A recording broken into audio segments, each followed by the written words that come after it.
You insulted Nsugbe people.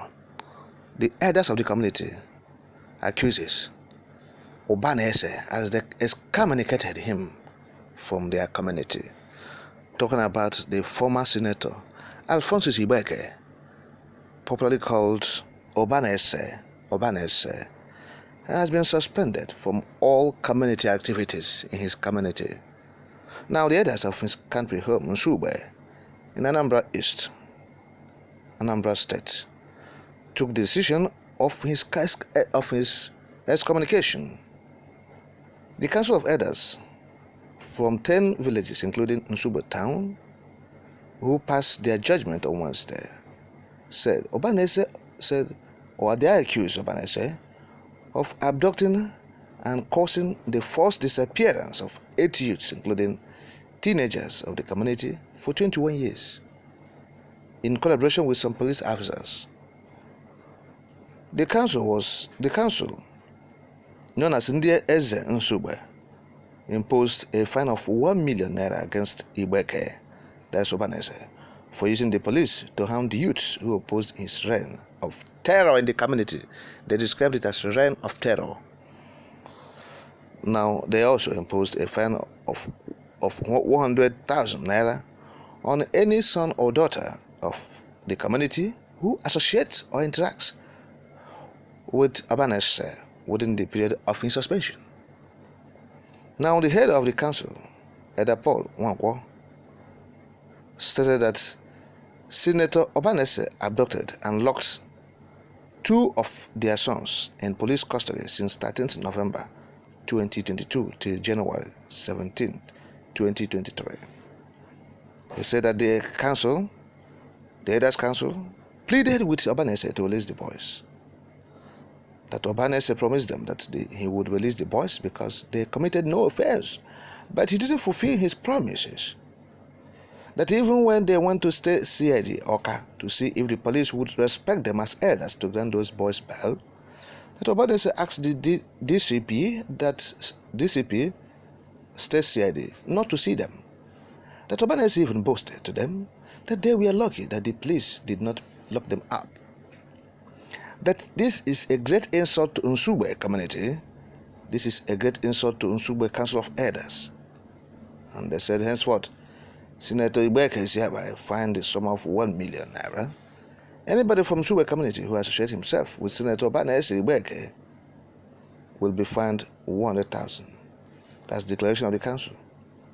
So, but as the incident unfolds, they said, look, in December, 2 youth leaders in the Nsugbe community, identified as Chedi Akudo and Charles Obodo Echina, were arrested and detained by the Anambra State Police Command. On the orders of Mgbeke, that's Obanese, the community said the offense of the 2 youths was that they obeyed the elders of the community to clear bushes along the power line that brought electricity to the community after a 2-year blackout, so that their people can celebrate the Christmas and New Year with light. Well, this is what's happening in the Nsugbe community, Anambra East. Well, Obanese is a popular person, but the point remains that if what the elders are saying is true, that the boys committed no offense, but just that they were directed by the elders to go and clear some bushes along this power line, so that the bush, the path will be clear, and people will celebrate with that. At least there will be safety. That's one way to guarantee safety, So it's not a bad idea to clear the bushes.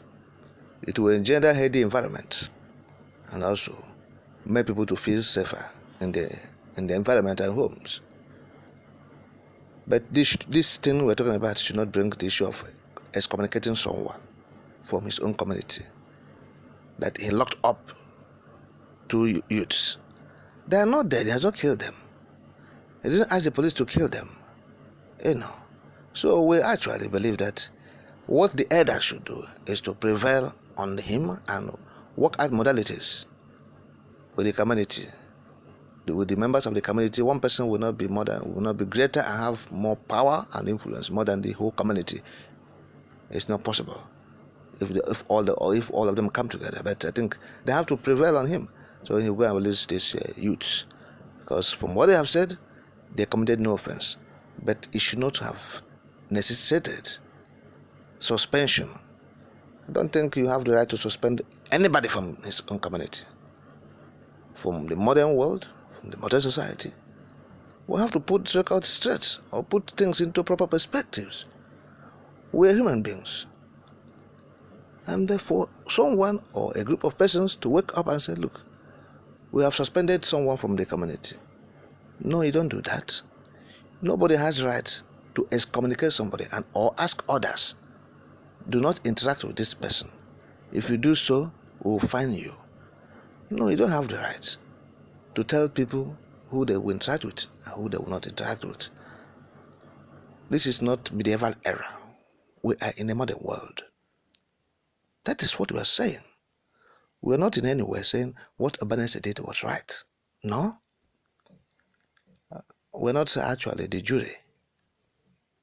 But we are saying about suspension, saying we have excommunicated this person because you are the council of elders. You don't have, I don't think there's such authority on the council of elders to say this person is not a member of the community again and this person is a member of community. No. It's because Nigeria is in tatters and in shambles. If we have a proper country where things are working, it's not the duty of individuals or groups to do so. There are constituted authorities that are supposed to do that, but not excommunicate someone. You can go to court and make your case, and the judge will release these people. But we have said it. This is a country of anything goes. The country is in ruins. Nothing is working. Nothing is working. It's in shambles. So when you hear this kind of statement of we suspend you, we excommunicate you, it's as a result of the failure of the system. The whole system is in shambles. That's the truth. From health to judiciary, the courts, to school, that's education, to commerce and industry, to business, to governance, to everything. Everything is in tatters. It has collapsed. So that's why all these things are happening. But like we have said, we have to strive to resist the temptation of acting like those who are in the medieval era, saying we will find someone, you will be fined for communicating with this person. You will be fined for not communicating with this person. Because all these things are accusations. We have not heard from the side of Obanese. We have not heard from his own side. So these are the statements from the elders. We have not heard from Obanese. But the point we're making is this. It's no longer fashionable for people to come out and say, we have excommunicated someone from the community. He's no longer the member of a community, and anybody interacting with him from that community, even if they are his brothers or his wives and their family members, they'll be fined for doing so. We said no, it's no longer fashionable to do that in this 21st century. That's all we're saying. But this issue must be resolved amicably.